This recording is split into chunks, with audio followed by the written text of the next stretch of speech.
Saya Saryani Saragi akan menjelaskan materi kita pada sore hari ini, yaitu metode pendidikan orang dewasa.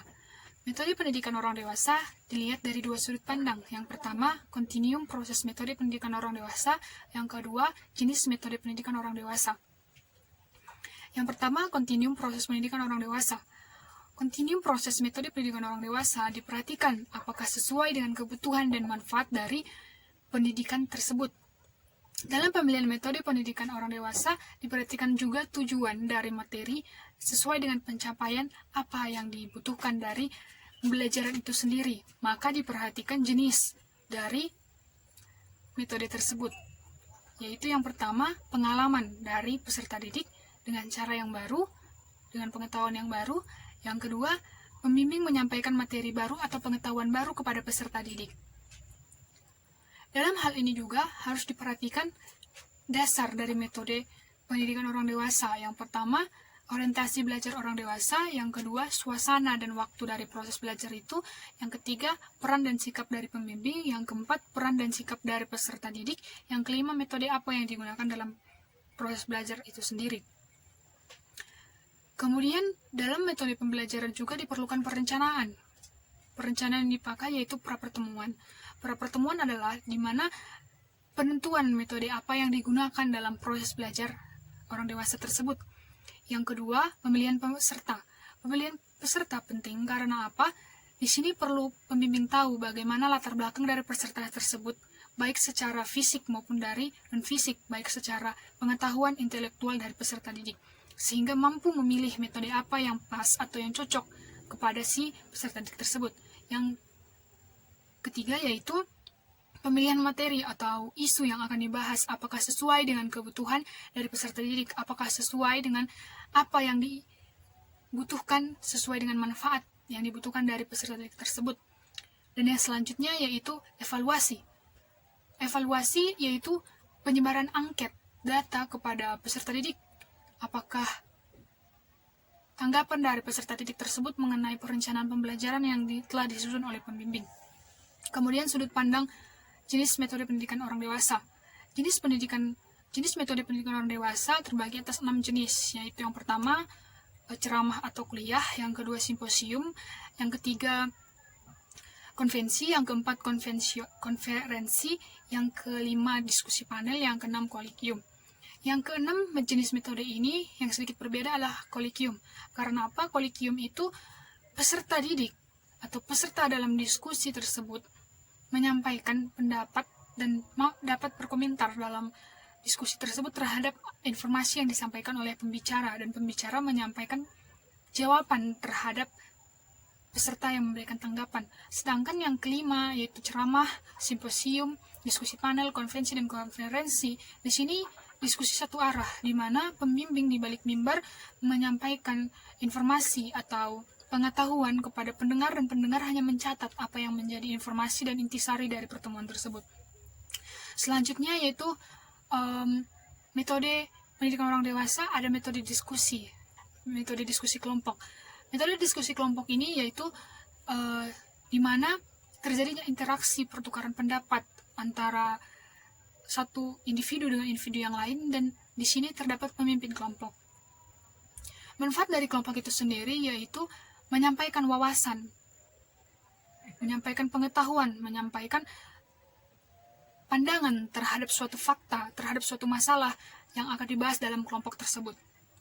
Dalam hal ini juga, orang dewasa juga mampu untuk saling menghargai dalam proses pemberian pendapat dalam diskusi kelompok.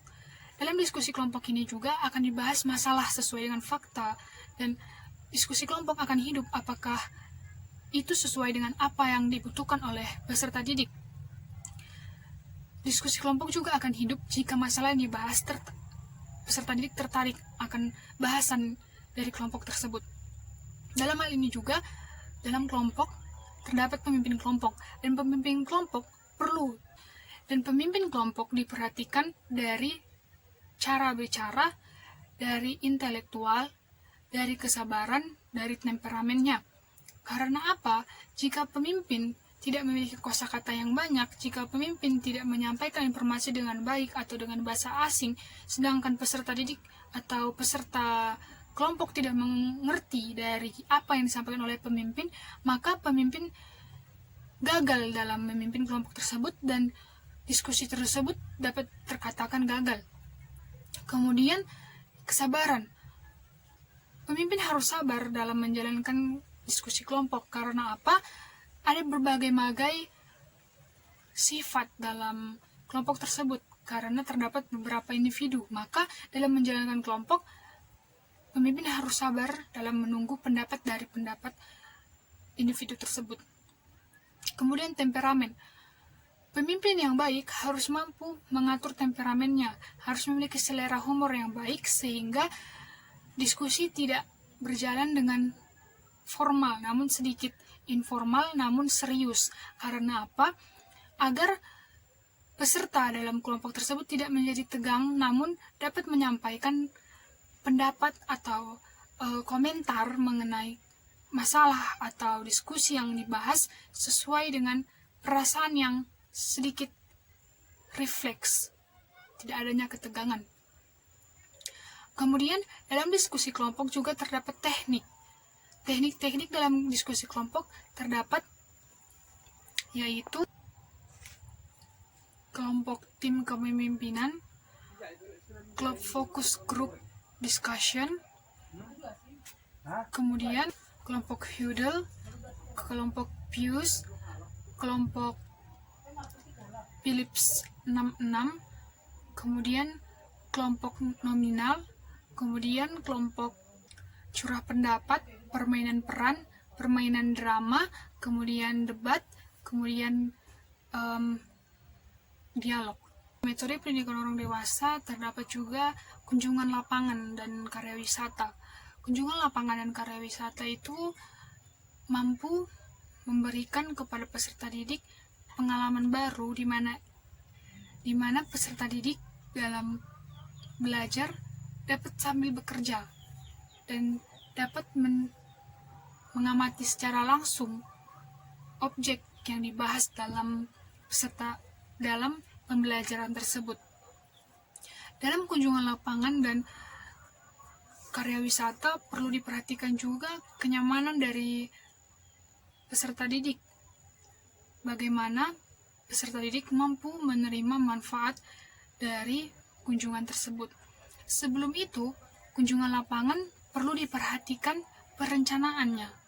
Perencanaan baik secara transportasi, baik secara pengaturan waktu, baik secara pemilihan tujuan, baik secara tujuan dari kunjungan tersebut, keikutsertaan peserta dalam pemilihan tempat tujuan, kemudian bahan dari kunjungan tersebut, dan kebentukan panitia. Dalam kunjungan lapangan juga perlu diperhatikan tahap pelaksanaannya, di mana saat sudah sampai kepada tujuan dari kunjungan tersebut harus diperhatikan pengenalan akan tempat, pengalaman akan orang-orang yang berpartisipasi dalam kunjungan tersebut, dan kemudian tahap di mana menjaga minat kelompok. Jika di tempat kunjungan tersebut terlihat bising dan ramai, maka kelompok yang besar dapat dibagi menjadi kelompok yang kecil dan dipimpin oleh satu pemimpin sehingga dapat terorganisir dan dapat menyampaikan pengamatan dengan baik oleh satu pemimpin terhadap kelompok yang kecil. Kemudian tahap pelaksanaan kunjungan juga dilakukan yaitu menjaga partisipasi dari peserta, di mana peserta harus mampu mengikuti tahap dari kunjungan tersebut, di mana peserta aktif dalam mempertanyakan kunjungan tersebut, baik itu bagaimana objek itu ada, dan pertanyaan-pertanyaan tersebut akan memicu pengetahuan dari peserta didik tersebut. Kemudian kenyamanan peserta didik sangat penting dalam proses kunjungan karya wisata maupun kunjungan lapangan. Karena apa?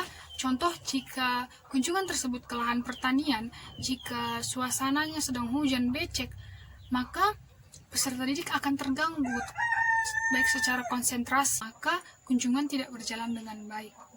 Sekian penjelasan saya mengenai metode pendidikan orang dewasa. Terima kasih.